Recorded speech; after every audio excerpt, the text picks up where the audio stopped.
Home chef recipes తెలుగులో రస్క్తో ఈజీగా చాలా టేస్టీగా ఉండే పుడింగ్ని ఎలా తయారు చేసుకోవచ్చో చూసేద్దాం.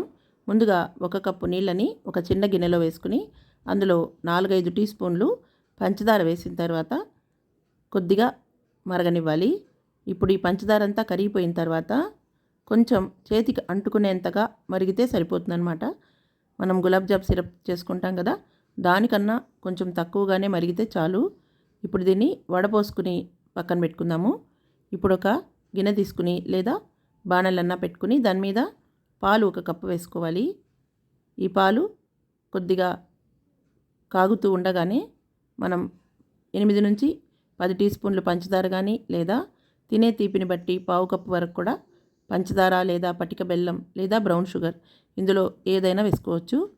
తర్వాత ఇప్పుడు ఒక గిన్నెలో ఒక 2 టీ స్పూన్ల కార్న్ఫ్లోరు, 2 టీ స్పూన్ల మైదా, లేదంటే మైదా వద్దనుకున్నప్పుడు 3-4 స్పూన్లు కార్న్ఫ్లోరే కూడా వేసుకుని 1/2 కప్పు నీళ్లు లేదా 1/2 కప్పు పాలైనా వేసుకుని ఉండలు లేకుండా కలుపుకున్న తర్వాత దీన్ని మనం కాగుతున్న పాలల్లోకి వేసుకుంటూ కలుపుకోవాలన్నమాట, ఉండలు కట్టకుండా.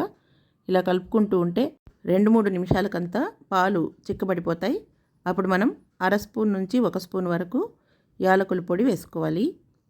యాలకుల పొడి ఎక్కువ ఫ్లేవర్ ఇష్టపడే వాళ్ళైతే 1 టీ స్పూన్ కూడా వేసుకోవచ్చు.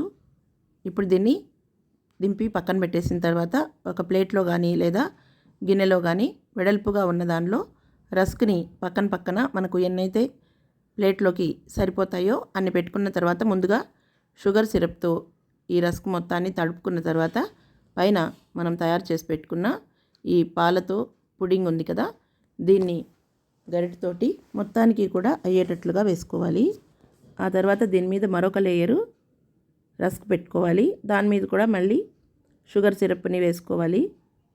ఆ తర్వాత మళ్ళీ మనం తయారు చేసుకున్న పుడింగ్ని మొత్తానికి కూడా ఉన్న మొత్తం పుడింగ్ని కూడా దీని మీద అప్లై చేసేసుకోవాలి. మనం ఇలా షుగర్ సిరప్ని ముందుగా వేయటం వల్ల రస్క్ ముందుగా షుగర్ సిరప్ని పీల్ చేసుకుంటుంది.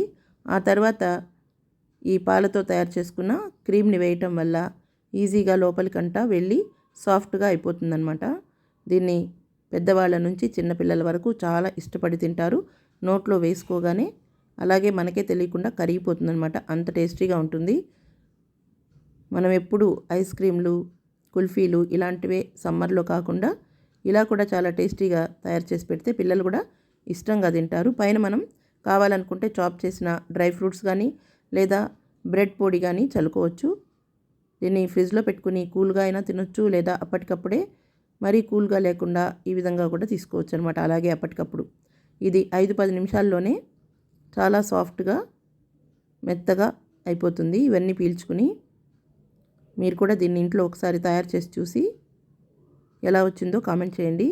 చూస్తున్నారు కదా, ఇప్పటికిప్పుడు 2 నిమిషాల్లోనే ఎంత చక్కగా ఊరిపోయిందో రస్క్ అంతా.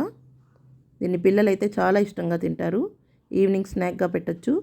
ఈ రెసిపీ మీకు నచ్చినట్లయితే మీ ఫ్రెండ్స్కి, రిలేటివ్స్కి షేర్ చేయండి, లైక్ చేయండి. మరిన్ని ఈజీ అండ్ టేస్టీ వంటల కోసం మా హోమ్ చెఫ్ రెసిపీస్ తెలుగు ఛానల్ని సబ్స్క్రైబ్ చేసుకోండి.